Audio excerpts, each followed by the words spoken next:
Hey everybody, it's Conrad here from 8Dio, and today I am happy to show you our new Circle Strings library.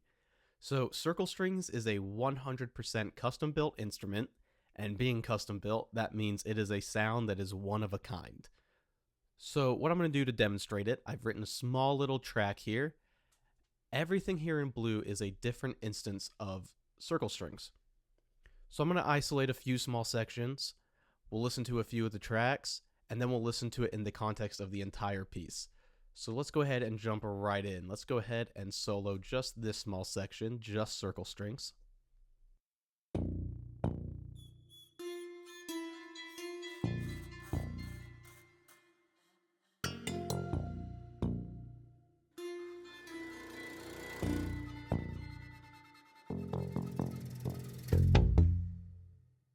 So we already have a lot to unpack there. Let's start from the top to the bottom. We started with these rubber hits right here, which I have pulled up right here. I'm actually using the stack feature to combine the rubber hits with the superstring tail in our percussive patch. And they just have a great attack to them. Absolutely perfect for bass lines, which you will actually hear a bit later. But to me, they conjure up image of some famous men in blue, and I just absolutely love the attack of these, and they keep the tonality going perfectly. It's a very round but also sharp attack, absolutely wonderful. So now let's jump to the sound effects patch. This is a very interesting one.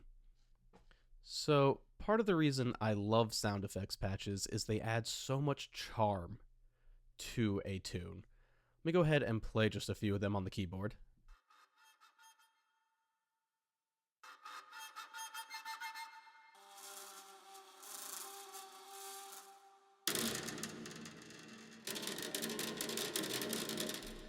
And these are the things where you sort of wonder, why did we bother sampling them and packaging them up and putting them in an entire patch? And once again, it's because it adds so much small charm. Let me go ahead and play this section without the sound effects.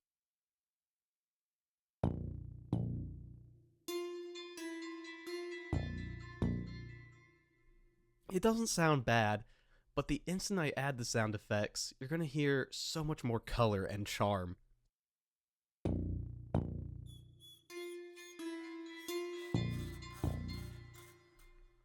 It's just nice quiet in the back. It just adds that little bit of flavor that makes the track stand out quite a bit more. Next up on our way down is our shorts. In this case, I am using the spiccato articulation.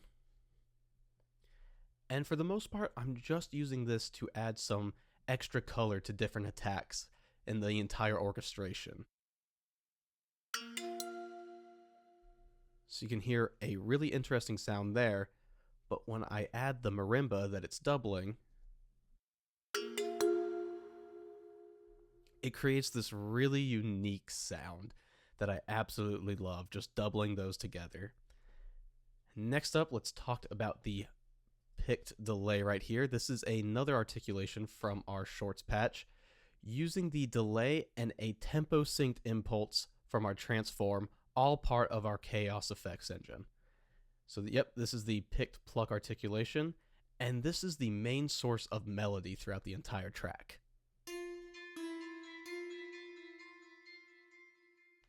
And the thing with this instrument, depending on the range you play in, you can get some really cool, unique, contrasting sonic colors. Let me go ahead and show you. Let me play a little bit in the middle range, the low range, and then the high range.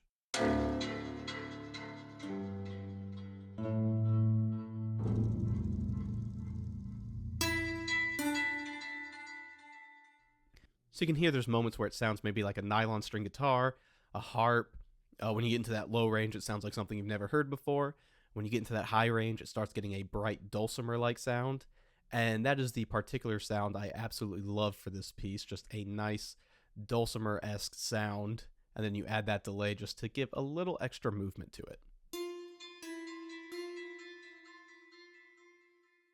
Next, let's go to the sustains. So this is another situation where depending on the range I play in, you're going to get a lot of different sonic qualities. So right here, using the bowed articulation, I'll play the mid-range, I'll play a chord in the low range, and then in the high range.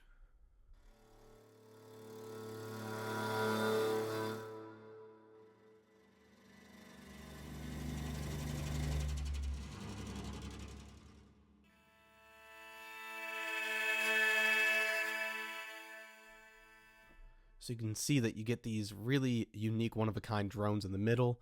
In the low range, you're getting these really cool sort of rolling sounds. And in the top range, I like to equate it to maybe a hurdy-gurdy drone or another sort of folk instrument with some drone strings. And with that, with one single patch, in the case of this track, I'm using it more for transition materials, just starting at a low dynamic and crescendoing into a higher one.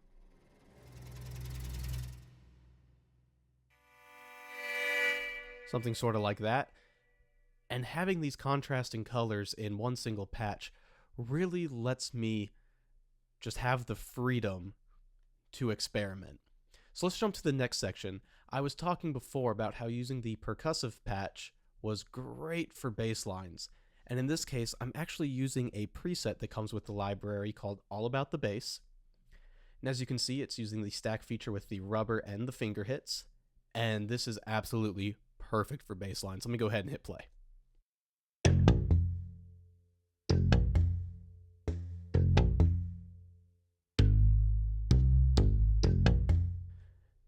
Absolutely wonderful. Just nice, big, fat sound right there.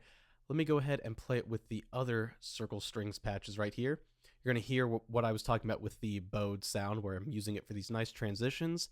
You're going to hear it starts off in the low range for really cool rolling. When it gets to this last one in the high range, it almost sounds like a muted trumpet to me.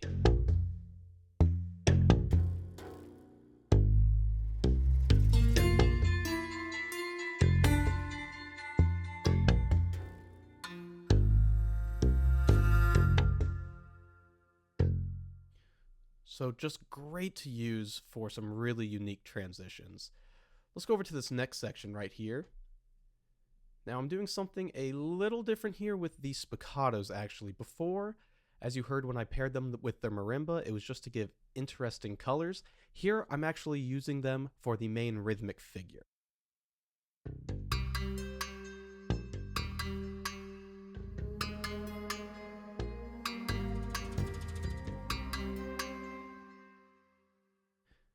So it's switched to the main rhythmic figure, and you can hear the tonality is now coming through. It's not just these sort of random sounding strikes. You also heard another preset there called PVC pads. If I go ahead and just hit a chord on here.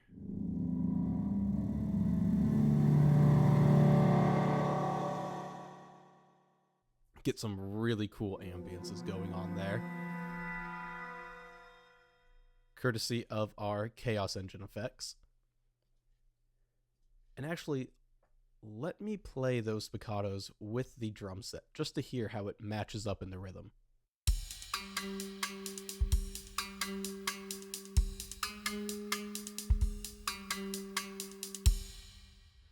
So we can go from making it just for interesting attacks, right to being part of the main rhythm and make it work tonally.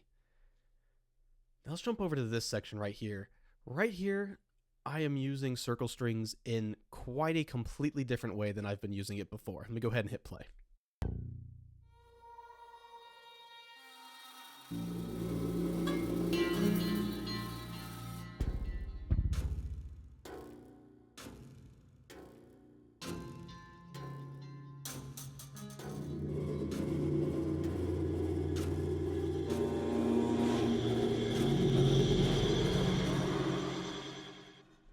So much darker than it was earlier.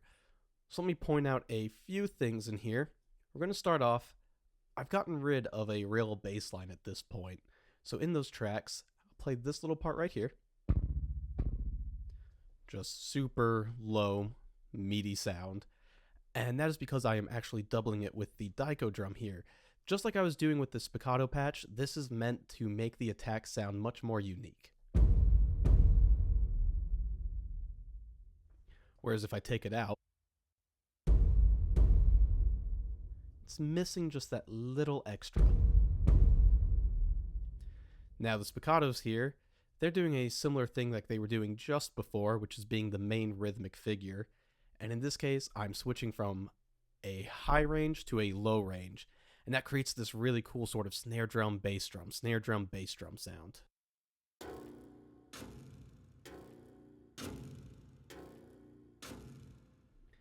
And of course, it doesn't sound like an actual snare drum or bass drum. That's just sort of the quality it's being used for. And that's specifically what I didn't want. I didn't want it to sound like an actual snare drum and bass drum. Instead, I wanted this very unique sound. And next, I'm going to go right here to what I've called CS Affected, CS standing for circle strings. And this is a combination of two patches. They are really the same patch. With one of them, I just added an impulse from our transform. But the main thing is that this uses the gate for a nice pulsing sound.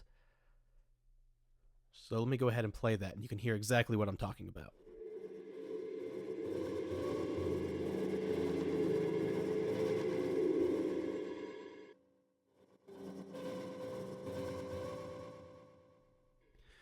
So you can create these really complex soundscapes, but it takes almost no time when you use the modulation page and the chaos engine effects. It takes almost no time, and you're getting these really complex soundscapes. Let me go ahead and play that section.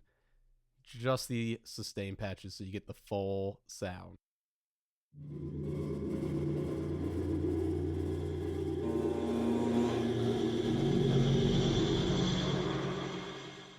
So simple to make something like that.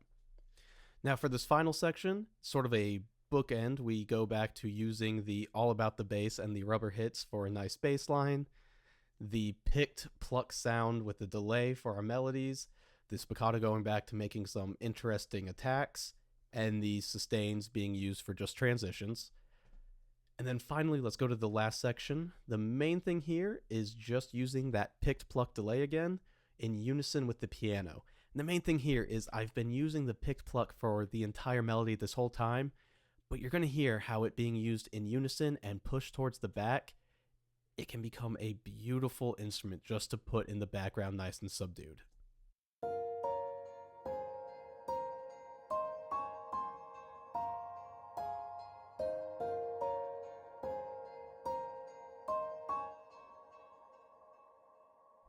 Simple as that.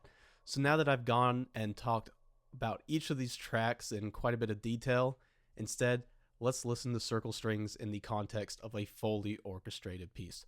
So be sure to jump over to 8dio.com and check out circle strings for yourself.